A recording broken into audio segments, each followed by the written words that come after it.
تو ہمارے معاشرے میں صحیح سیاسی رجحان پیدا نہیں کیا جاتا، نہ اسکولوں میں، نہ کالجوں میں، اور نہ ہی مدرسوں میں، اور افسوس کے ساتھ نہ ہی مسجدوں میں۔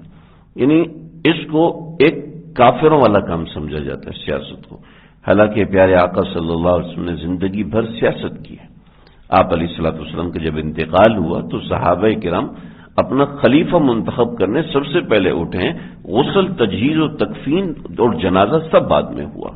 تو اس کا معنی یہ ہے کہ امارت سکھانا، کتاب القضاء والامارہ، کتاب القضاء والامارہ حدیث کی ہر کتاب میں کسی کو قاضی بنایا جائے۔ جتنے بڑے صحابہ ہیں وہ کسی نہ کسی جگہ کے قاضی تھے، کسی نہ کسی جگہ۔ قاضی کا مطلب جج نہیں ہوتا، قاضی کا مطلب ہوتا ہے نگران، جس کو آج کل آپ کہتے ہیں کہ پورے صوبے کا گورنر ہے، پورے شہر کا گورنر ہے۔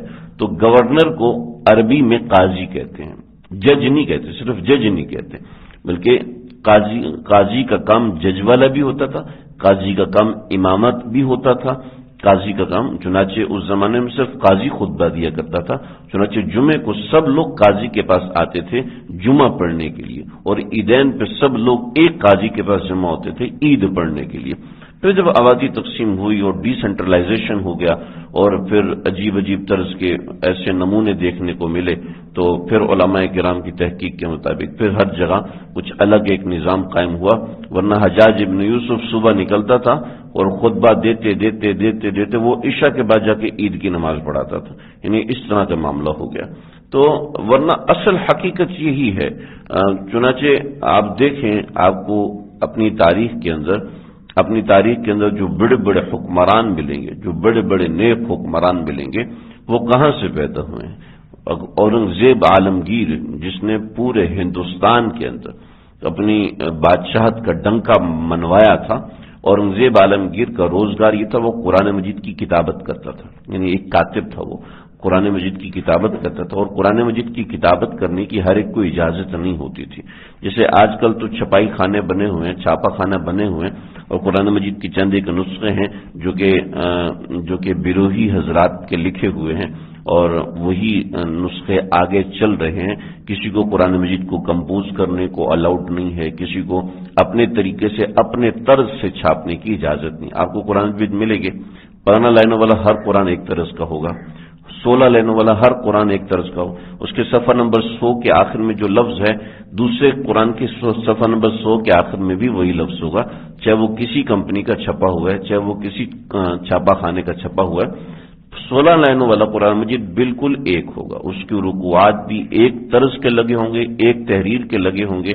ہر لحاظ سے ہاں ڈیزائننگ تھوڑی فرق ہو سکتی ہے، لائنیں خوبصورت کر دیں، پیپر تبدیل کر دیا، لیکن 15 لائنوں والا ہر قرآن ایک طرح کا، 16 لائنوں والا ہر قرآن ایک طرح کا، 17 لائنوں والا، 11 لائنوں والا، 13 لائنوں والا ہر قرآن ایک طرز کا ہوتا ہے۔ اس کے صفحات کی تعداد بھی ایک ہی ہوتی ہے، اور اس کے صفحات کا طرز اور سطروں کی تعداد بھی ایک جیسی ہوتی ہے۔ سورہ فاتحہ میں جو ڈیزائننگ ہوگی اس میں تھوڑا فرق ہوگا، لیکن آیات کی تعداد وہی رہتی ہے۔ تو یہ پہلے یہ کام صرف علماء کیا کرتے تھے، اس کے علاوہ اجازت نہیں ہوا کرتی تھی۔ ابو الحسن ندوی رحمۃ اللہ علیہ نے لکھا ہے، وجہ اس کی یہ ہے کہ ہمارے ہاں رجحان زیادہ تر نفل اور نوافل کا ہو گیا ہے، چنانچہ ہمارے ہاں صوفیاء پیدا ہوتے ہیں، اتقیاء پیدا ہوتے ہیں، علماء پیدا ہوتے ہیں، سیاستدان نہیں پیدا ہوتے، اس لیے کہ ہمارے ہاں اس کی تعلیم ختم ہو گئی۔ چنانچہ آپ دیکھیں، ہمارے ملک میں جتنی مرضی تحریکیں قائم ہو جائیں، لیکن ہمارے ملک میں ملکی سطح پر، پارلیمانی سطح پر، صوبائی سطح پر، کسی بھی سطح پر ہمارے ہاں کوئی بھی دینی کام ہوتا ہے، اس کی حوصلہ افزائی بالکل بھی نہیں ہوتی۔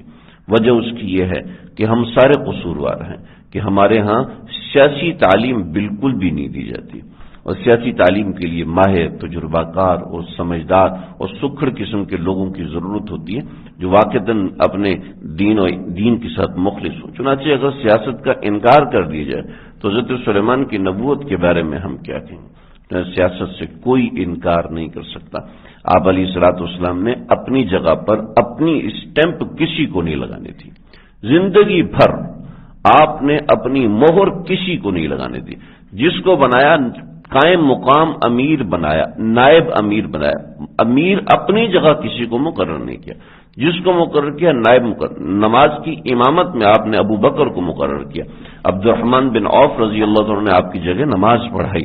ایسے ہی چند ایک مقامات ہیں. لیکن عمارت کے موقع پر آپ نے اپنی جگہ کسی کو امیر مقرر نہیں کیا. تو یہ عمارت بڑی اہم چیز ہے، اور یہ ایسی ہے کہ یہ ماں باپ، اساتذہ اور معاشرے کے معلمین جو بڑے ہوتے ہیں کہ ان کی ایک ذمہ داری ہوتی ہے کہ وہ اس چیز کو دیکھیں. اورنگزیب عالمگیر نے ایک مدرسہ قائم کیا تھا دہلی کے اندر. تو اورنگزیب عالمگیر اپنے وزیر کے ساتھ بیٹھے ہوئے تھے. تو وزیر کہنے لگے کہ بادشاہ آپ اتنے پیسے خرچ کرنے آتے ہیں، کھاتے ہیں، جاتے ہیں، پڑھتے ہیں، کھاتے ہیں، پڑھتے ہیں، کھاتے ہیں، پڑھتے ہیں، کوئی فائدہ تو ہو نہیں رہا، تو آپ ان کو کیسے افورڈ کر رہے ہیں؟ تو کہنے لگے اچھا میں تمہیں بتاتا ہوں. تو یہ جو حوض ہے، اس حوض میں کتنا پانی ہے بتا سکتے ہو؟ نہیں میں تو نہیں بتا سکتا حوض میں کتنا پانی.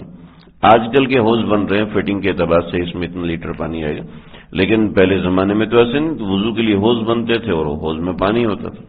تو ایک طالب علم کو ادھر آؤ، طالب علم آیا ایسے ہی رینڈملی کسی طالب علم کو، وہ آیا کہ یہ بتاؤ حوض میں کتنا پانی ہے؟ تو کہنے لگا بادشاہ سلامت میں تو آپ کو سمجھدار سمجھتا تھا، اب تو انتہائی نامعقول انسان ہے. کیا ہوا؟ کہ آپ کا سوال غلط ہے. کیسے غلط ہے؟ تو بات یہ ہے کہ آپ نے کوئی پیمانہ مقرر نہیں کیا کہ حوض میں کتنا لیٹر پانی ہے، حوض میں کتنا فٹ پانی ہے، یہ پوچھنا چاہیے تھا. آپ نے کہا کتنا پانی ہے، تو پیمانہ مقرر نہیں کیا. چلے آپ نے پیمانہ اگر مقرر نہیں کیا تو میں کر دیتا ہوں. دیکھیں اگر پیالہ ہو، پیالہ ڈول، اگر حوض کے جتنا ہو تو 1 ڈول پانی ہے. اگر حوض کا آدھا ہو تو 2 ڈول پانی ہے. اگر حوض کا چوتھائی ہو تو 4 ڈول پانی ہے. اگر حوض کا سمن ہو یعنی 1/8 ہو تو اس میں 8 ڈول پانی ہے. آگے آپ خود گن لیں. بادشاہ نے کہا کہ تم جاؤ.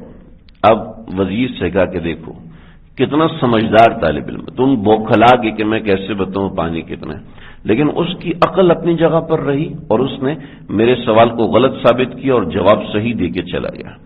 لیکن میں نے وزیر تمہیں بنایا، اسے نہیں بنایا، اس لیے کہ تم وزیر کے گھر میں پیدا ہوئے ہو. تمہاری نگہداشت اور تمہاری افزائش نسل، تمہاری تربیت ایک وزیر کے گھر میں ہوئی ہے. لہذا تم اس سلطنت کے امور کو بہتر سمجھتے ہو، عقلی امور تمہارے پاس اتنے نہیں ہیں.